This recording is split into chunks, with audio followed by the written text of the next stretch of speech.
ये वक्त है 1940 का। टेक्सास में काले और गोरे लोगों में बहुत फर्क किया जाता था। काले लोगों से कोई बात नहीं करता था, वो अपना काम, अपना बिजनेस नहीं कर सकते थे, उन्हें गोरे लोगों के अंडर काम करना पड़ता था। अपना घर लेना तो उस टाइम उनके लिए सबसे बड़ा प्रॉब्लम था। और ऐसे ही एक फैमिली का एक लड़का था बर्नार्ड, जिसकी ये कहानी है। बर्नार्ड इस टाइम बैंक्स के सामने जूते पॉलिश करता है, इसलिए नहीं कि उसे पैसों की जरूरत है, बल्कि इसलिए कि वो बैंकर बनना चाहता है, एक बैंक खोलना चाहता है, अपना बिजनेस करना चाहता है। उसके ख्वाब बहुत बड़े हैं, लेकिन काले होने की वजह से वो किसी बड़े कॉलेज में एडमिशन नहीं ले पाया। यहाँ रहकर वो जितना नॉलेज हासिल कर सकता था करता था। वो बैंक से निकलने वाले लोगों के जूते बहुत आहिस्ता आहिस्ता पॉलिश करता था, ताकि वे लोग ज्यादा देर उसके पास खड़े रहे। उस टाइम में वो जितनी बैंकिंग से रिलेटेड बातें करते थे, उनके जाने के बाद बर्नार्ड ये सारी बातें अपनी डायरी में नोट कर लेता था। यहाँ तक कि वो तो कान लगाकर बैंक मैनेजर की भी बातें सुनता था। और एक दिन ऐसा करते हुए वो पकड़ा गया। उसके डैड उसे समझाते भी हैं कि तुम बहुत बड़ी बड़ी ख्वाब देख रहे हो, सब टूट जाएंगे,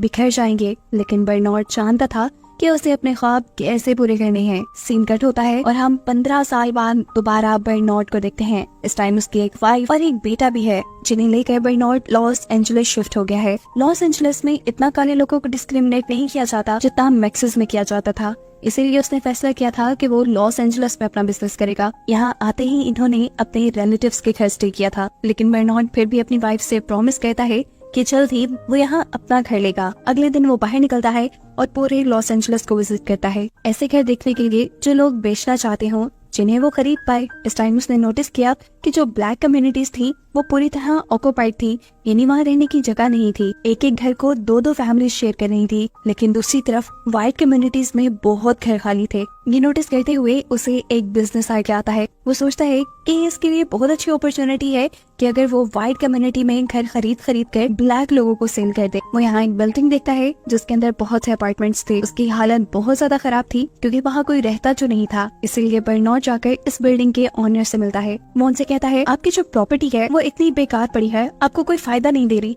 आप उसे बेच क्यों नहीं देते? अगर आप उसे बेचना चाहें तो मैं उसे अच्छे दामों खरीद सकता हूँ। उस बिल्डिंग के लिए मैं आपको $35,000 देने के लिए तैयार हूँ। $30,000 अभी कैश में और बाकी $5,000 तब जब उस बिल्डिंग के सभी अपार्टमेंट्स किराए पे चले जाएंगे। आइडिया तो बर्नार्ड का कमाल का था, लेकिन यह आदमी रिस्की बिजनेस नहीं करना चाहता था। इन्हीं बातों के दौरान उसकी नजर पड़ती है इस आदमी के पास रखे हुए कैलेंडर पे, जो उसे एक बैंक मैनेजर ने दिया था। उसे देखते हुए बर्नार्ड इस आदमी को गुड बाय कहता है और यहाँ से बैंक में चला जाता है। बैंक में उसे कैलेंडर भेजने वाले मैनेजर से मिला था, लेकिन मैनेजर की सेक्रेटरी को क्योंकि काले लोग नहीं पसंद थे, इसलिए वो बर्नार्ड की मीटिंग मैनेजर के साथ रखती ही नहीं। रिजल्ट में बर्नार्ड को घंटों बैंक के बाहर खड़े होकर मैनेजर के आने का वेट करना पड़ता है। मैनेजर के बाहर निकलते ही वो मैनेजर को रोक चुका था। वो मैनेजर से कहता है कि मैं आपके बहुत ही पोटेंशियल कस्टमर को जानता हूँ, मुझे उनके साथ बिजनेस करना है। अगर आप मुझे लोन दे, इससे आपके कस्टमर को फायदा होगा और ऐसे आपको भी। लेकिन बैंक मैनेजर बिना सोचे समझे उसको इनकार कर देता है। रात होने पर उसे अब उसी बिजनेसमैन की कॉल आई जिसका नाम लेकर उसने बैंक लोन लेने की कोशिश की थी और इसी बारे में वो बर्नार्ड से पूछ रहा था।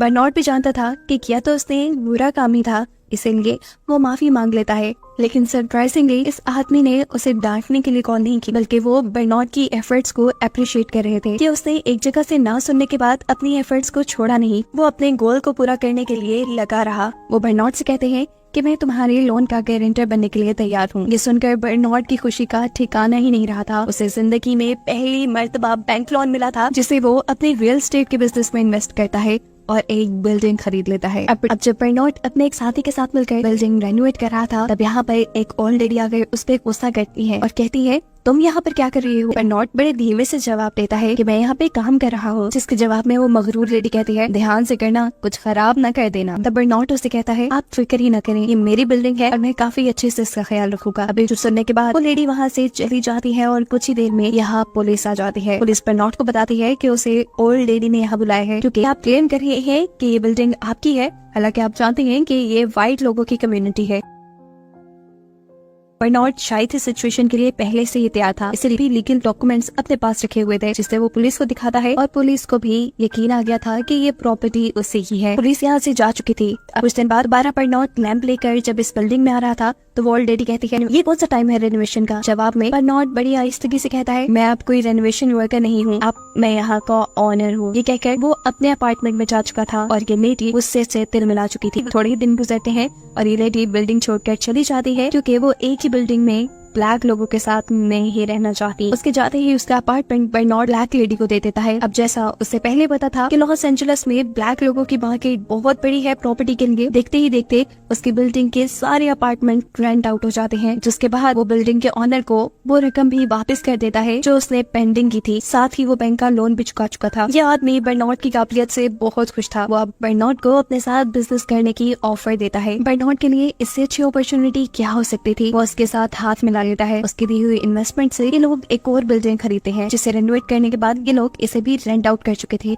रियल एस्टेट मार्केट में फ्रंट पेज सबको बर्नार्ड का बिजनेस पार्टनर नजर आता था, जो कि एक व्हाइट मैन था। ऐसे इन्हें बिजनेस करने में कोई प्रॉब्लम नहीं हो रही थी और जितना प्रॉफिट आता था ये लोग उसे आधा आधा बांट लेते थे। इस मेहनत के बाद उसने अपने अपार्टमेंट के साथ साथ अपना एक महल नुमा शानदार घर भी खरीद लिया, जहां वो अपनी फैमिली के साथ शिफ्ट हो चुका था। लेकिन हर चीज हमेशा ठीक चलती रहे इस दुनिया में ये तो हो ही नहीं सकता। चैलेंजेस उसकी जिंदगी पे भी खत्म नहीं हुए थे। कुछ सालों बाद बर्नार्ड का बिजनेस पार्टनर मर जाता है और बर्नार्ड की कंपनी में जितने उसके शेयर्स थे वो चले जाते हैं सारे उसकी वाइफ के पास। लेकिन उसकी वाइफ भी यहाँ रहने वाले बाकी लोगों की तरह ब्लैक लोगों को पसंद नहीं करती थी। वो बर्नार्ड के साथ अब और काम नहीं करना चाहती थी। वो बर्नार्ड से कहती है कि तुम अपने सारे के सारे शेयर्स मुझे सस्ते दामों बेच दो, नहीं तो मैं तुम्हें सू कर दूंगी। बर्नार्ड ये बात अच्छे से जानता था कि जिस तरह ब्लैक लोगों की डिस्क्रिमिनेशन यहाँ पे चलती है, जज भी जरूर उसी लेडी का साथ देंगे। लेकिन फिर भी अपनी बेइज्जती का बदला वो लेना चाहता था, इसीलिए वो शेयर्स बेचने से मना कर देता है। अब चाहे ये मामला कोर्ट तक चला जाए। ये केस जीतने के लिए अब बर्नार्ड को किसी ऐसे आदमी की जरूरत थी जो बर्नार्ड और उसके बिजनेस पार्टनर के दरमियान में हुई बिजनेस डील के बारे में जानता हो। तब उसे याद आता है वही बैंक मैनेजर जिससे उसने लोन लिया था। वो फौरन बैंक मैनेजर से मिलने के लिए जाता है,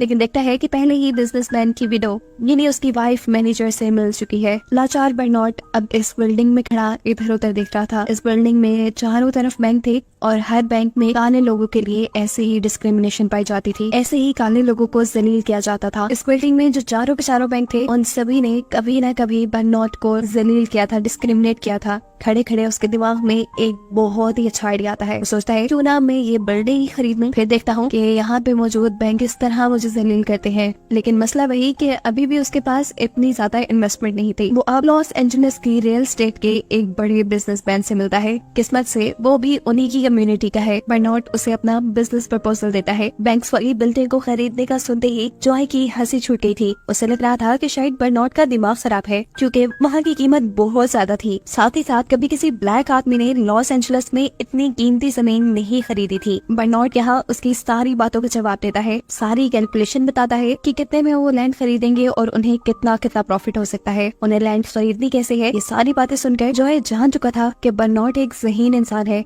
एक जज्बाती इंसान नहीं, जो उसे वो पहले समझ रहा था। एंड पे बर्नार्ड ने उसे ये भी कहा कि अगर हम बैंक वाली बिल्डिंग खरीद लेते हैं तो वहाँ मौजूद सभी के सभी बैंक्स हमारे लिए काम करेंगे, नहीं फिर हमें फेवर्स देनी ही पड़ेंगी। ऐसे इन्वेस्टमेंट मिलना हमें आसान हो जाएगा और हमारा रियल एस्टेट बिजनेस काफी आसानी से आगे बढ़ेगा। बर्नार्ड का आइडिया उसे बहुत ज्यादा कमाल लगा था। वो बर्नार्ड को अप्रिशिएट करता है और कहता है मेरे पास बहुत पैसा है, लेकिन ऐसा आइडिया कभी मेरे दिमाग में नहीं आया। इतना पैसा होने के बावजूद भी आज तक मैं व्हाइट लोगों के लिए काम करता आया हूँ, लेकिन अब मैं तुम्हारे साथ काम करूंगा।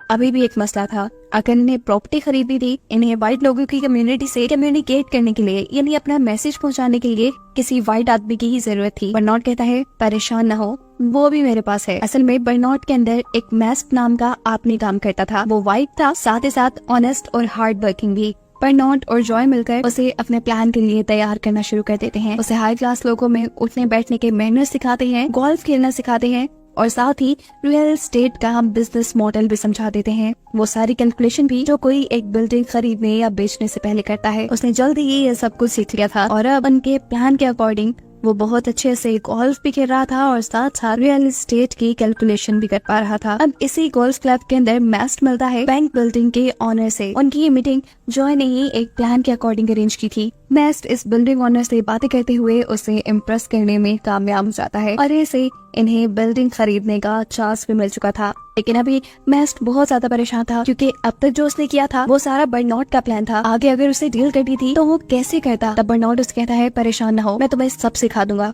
रात में बर्नार्ड इस बिल्डिंग के बंद हुई लाइट्स वाले अपार्टमेंट्स गिनता है और कैलकुलेट करता है कि यहाँ पे कितने ऑफिसेस की और स्पेस है। उनकी फाइनेंशियल वैल्यू कैलकुलेट करने के बाद वो मेस्ट से कहता है कि तुम इन सारी फिगर्स को याद रखना। साथ ही वो मेस्ट को ये फिगर कैलकुलेट करने का तरीका भी बता चुका था ताकि वो वहाँ जाकर कंफ्यूज ना हो। अब अगले दिन जब मेस्ट की मीटिंग होती है उस बिजनेसमैन से, तो ये लोग यहाँ बिल्डिंग की इवैल्यूएशन के बारे में बात करते हैं। यहाँ पर बिजनेसमैन का अकाउंटेंट जो फिगर्स उन्हें दे रहा था, मेस्ट उन फिगर्स से हमेशा एक हाथ आगे था। ये चीज उस बिजनेसमैन को इम्प्रेस कर देती है और बिजनेसमैन अपनी बिल्डिंग बेचने के लिए तैयार हो जाता है। इस बिल्डिंग को खरीदने के बाद बर्नार्ड और जॉय दोनों की ही पोजीशन बहुत स्ट्रांग हो चुकी थी। जिस बिल्डिंग के एक छोटे से बैंक के एक छोटे से मैनेजर ने बर्नार्ड के लिए इतनी मुश्किलें पैदा की थी, वो भी ये देखकर हैरान था कि इस बिल्डिंग के बैंक का हर प्रेसिडेंट अपने ऑफिस से बाहर आकर बर्नार्ड को सलाम किया करता था। इन्हीं बैंक्स की सपोर्ट की वजह से बर्नार्ड और जॉय का रियल एस्टेट का बिजनेस बहुत तरक्की कर लेता है। इन दोनों की एफर्ट्स ने लॉस एंजलिस में ब्लैक लोगों की डिस्क्रिमिनेशन को काफी कम कर दिया था।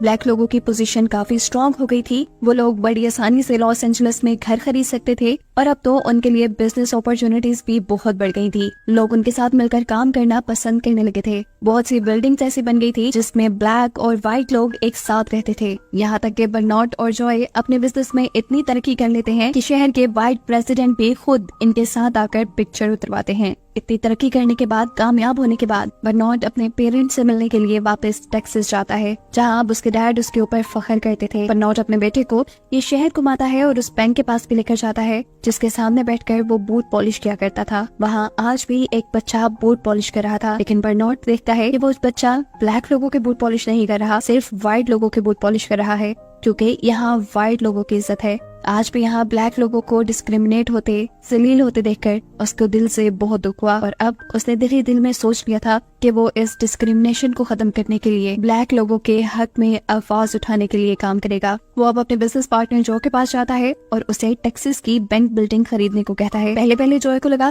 कि बर्नार्ड का दिमाग खराब हो गया है, लेकिन जब बर्नार्ड उसे दलीलें देता है कि ये खरीद के उन्हें कितने फायदे होंगे, तो जॉय भी उसे खरीदने के लिए मान चुका था। हमेशा की तरह इन्हें व्हाइट लोगों से डील करने के लिए किसी व्हाइट इंसान की जरूरत थी, जिसके लिए ये मेस्ट को सिलेक्ट करते हैं। मेस्ट वहाँ जाकर बिल्डिंग के ऑनर से बात करता है, जहाँ हमें पता चलता है कि इस बिल्डिंग के 2 ऑनर हैं, एक सीनियर और एक जूनियर। सीनियर को ये बिल्डिंग देने में कोई एतराज नहीं था, लेकिन जूनियर ऑनर को कहीं ना कहीं गड़बड़ी फील हो रही थी और वो बाकी अथॉरिटीज के हुक्म के आगे ज्यादा कुछ नहीं कर पाता।